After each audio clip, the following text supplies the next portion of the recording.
Assalamualaikum warahmatullahi wabarakatuh. Berjumpa lagi di channel Sukma Mat, sukses bersama matematika. Tetap dengan saya Ati Dian Widya Stuti. Di video kali ini akan membahas terkait materi penalaran, yaitu digunakan untuk tes CPNS, PPK, UTBK atau sekolah kedinasan. Silakan disimak baik-baik ya. Berikut untuk soal 1 sampai 5. Seorang pemeriksa akan memeriksa 5 kantor, yakni E, F, G, H, dan I. Karena 5 kantor tersebut saling berhubungan, maka pemeriksa melakukan pemeriksaan dengan urutan sebagai berikut. Yang pertama, H dapat diperiksa jika F sudah diperiksa. Artinya bahwa akan diperiksa kantor F dulu sebelum kantor H diperiksa. Syarat berikutnya, G diperiksa sebelum E diperiksa. Artinya kantor G akan diperiksa sebelum kantor E. Nah, syarat selanjutnya, I diperiksa pada urutan keempat, berarti I wajib pada urutan keempat. Oke, selanjutnya masuk ke soal 1. Urutan yang benar adalah, nah ketika teman-teman menghadapi soal seperti ini, bisa mengeliminasi dari opsi A sampai E, di mana harus memenuhi ketiga syarat di sini. Boleh urut dari syarat 1 sampai 3 atau acak. Nah, di sini kita urut ya. Dari syarat yang pertama, F sebelum H, berarti artinya F dulu baru H. Nah, dicek di sini H dulu baru F berarti salah. F dulu baru H benar. F dulu baru H benar. F dulu baru H benar dan F dulu baru H benar. Selanjutnya ke syarat 2. G sebelum E, artinya G dulu baru E. Nah, di sini ternyata E dulu baru G. Ini salah. G dulu baru E benar, G dulu baru E benar, G dulu baru E benar. Selanjutnya ke syarat ketiga, I pada urutan keempat. Kita cek di sini, ternyata untuk opsi C ini salah. Begitupun opsi E. Berarti jawabannya yaitu D. Selanjutnya untuk soal 2. Jika E diperiksa pada urutan kedua, maka titik-titik. Untuk soal seperti ini teman-teman, kita dapat kerjakan dengan tabel untuk mempermudah. Nah, kita buat tabel yang berisi 5 kolom. Kolom di sini diisi untuk kelima kantor. Nah, kita tuliskan urutan pertama, kedua, ketiga, keempat, dan kelima. Untuk mengisi kelima kolom di sini disesuaikan dengan syarat dan permintaan soal. Nah, di syarat menyatakan bahwa I itu urutan keempat dan E urutan kedua. Kita tuliskan E di urutan kedua dan I di urutan keempat. Nah, selanjutnya tinggal 3 kolom. Kita isi dengan syarat selanjutnya. Kita ke syarat yang berkaitan dengan E, bahwa G sebelum E, artinya G dulu baru E. Nah, karena E di sini sebelumnya itu hanya ada 1 kolom, berarti mau nggak mau G-nya di kolom 1, di urutan pertama. Nah, tinggal 2 kolom yang belum, kita isi dengan syarat selanjutnya. F sebelum H, artinya F dulu baru H. F-nya di sini dan H-nya di sini. Nah, setelah seperti ini teman-teman, kita bisa cek ke setiap opsi. Dari opsi A, F diperiksa pada urutan keempat. Harusnya urutan keempat yaitu I, berarti ini salah. Untuk yang B, G diperiksa pada urutan pertama. Nah, G urutan pertama di sini benar.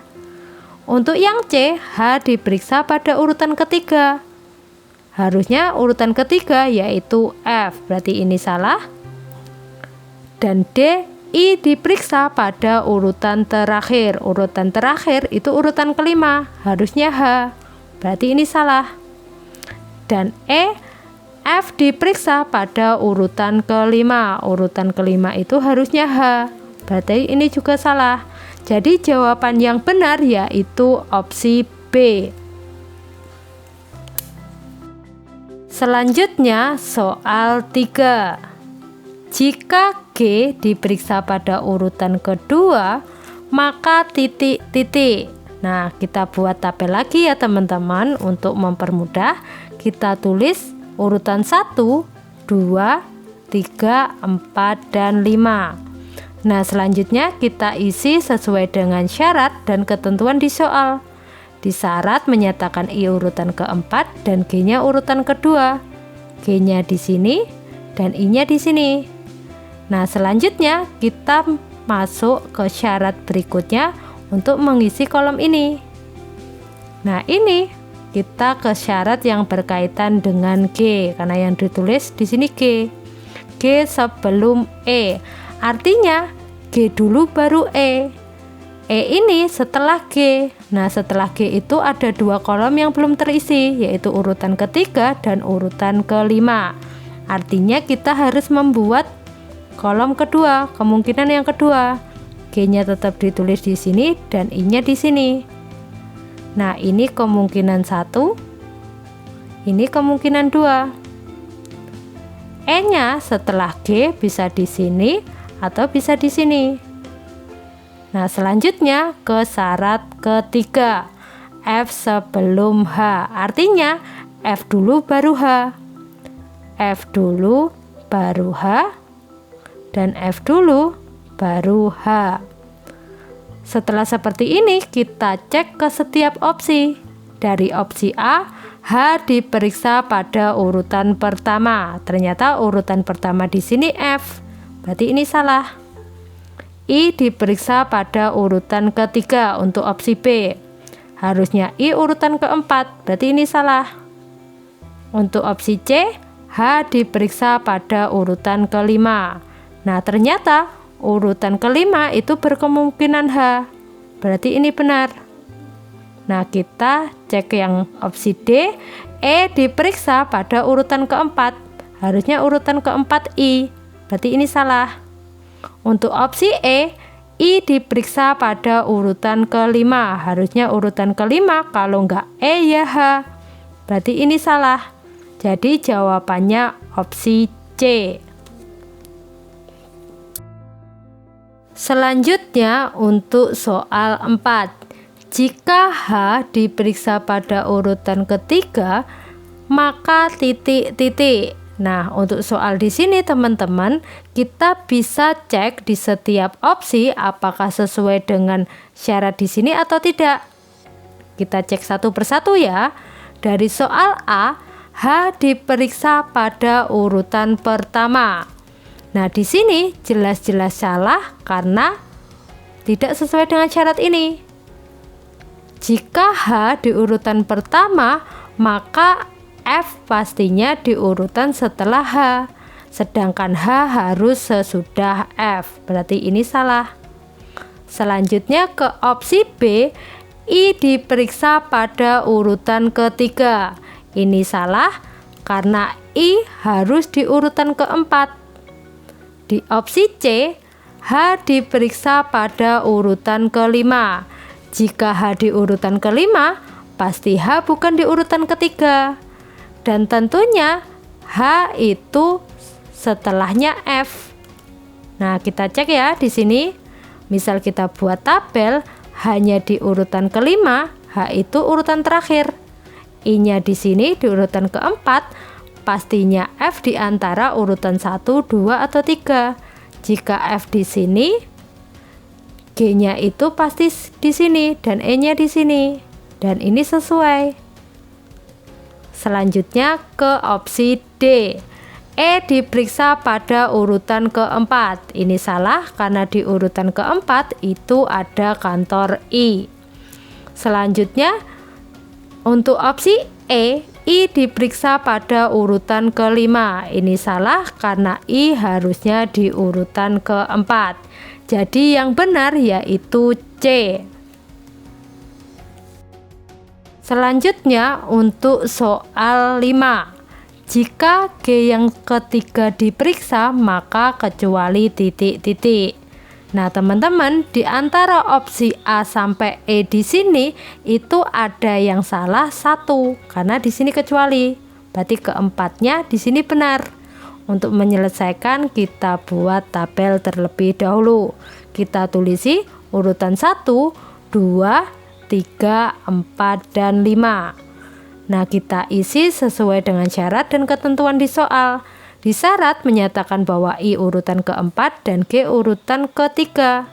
Kita tulis G-nya di sini dan I-nya di sini.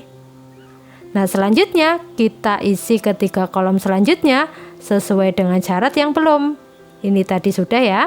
Selanjutnya ke syarat kedua yang berkaitan dengan G, bahwa G diperiksa sebelum E. Artinya E diperiksa setelah G. Karena setelah G itu hanya ada satu kolom, berarti E-nya di sini.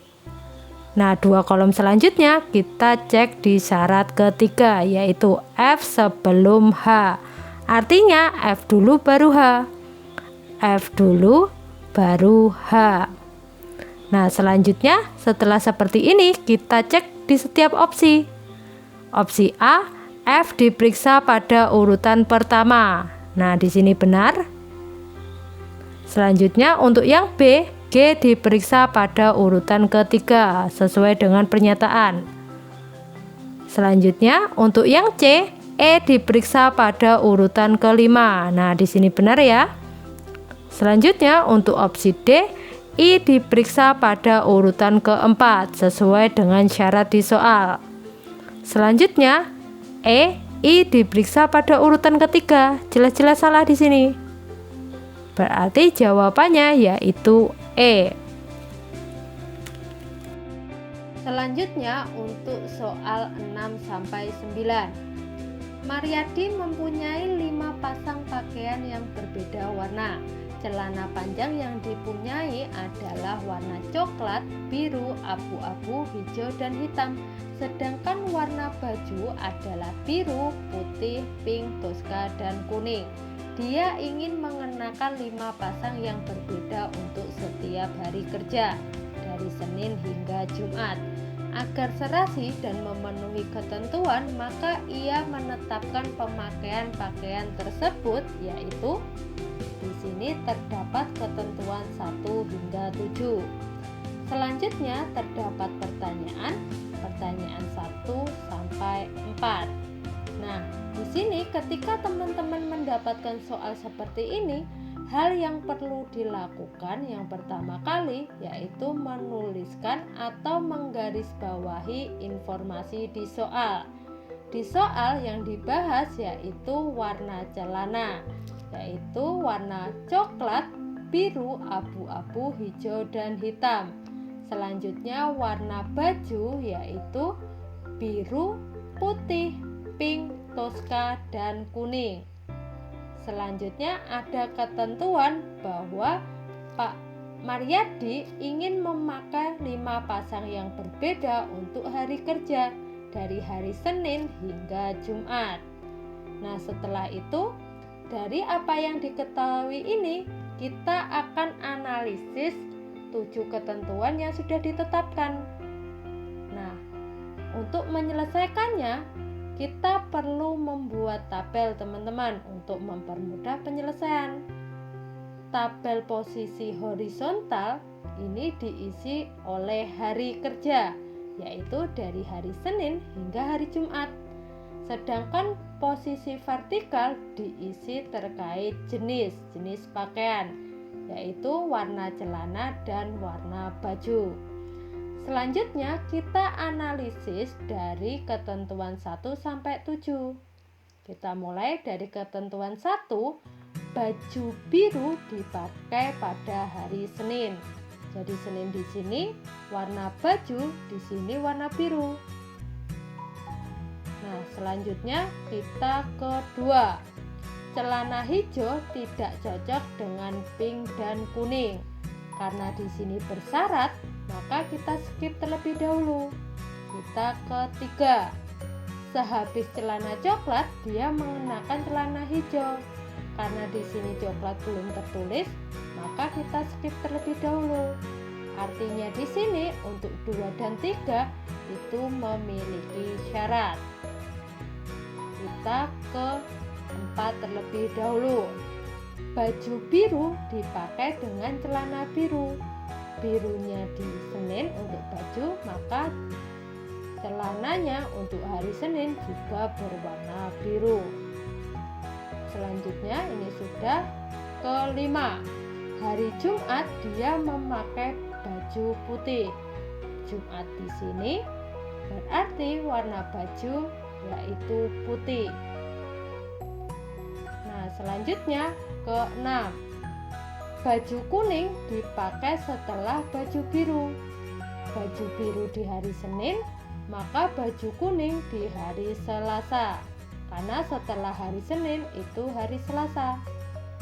Selanjutnya ke 7, celana coklat dipakai pada hari Rabu. Rabu di sini, celananya di sebelah sini, berarti di sini coklat.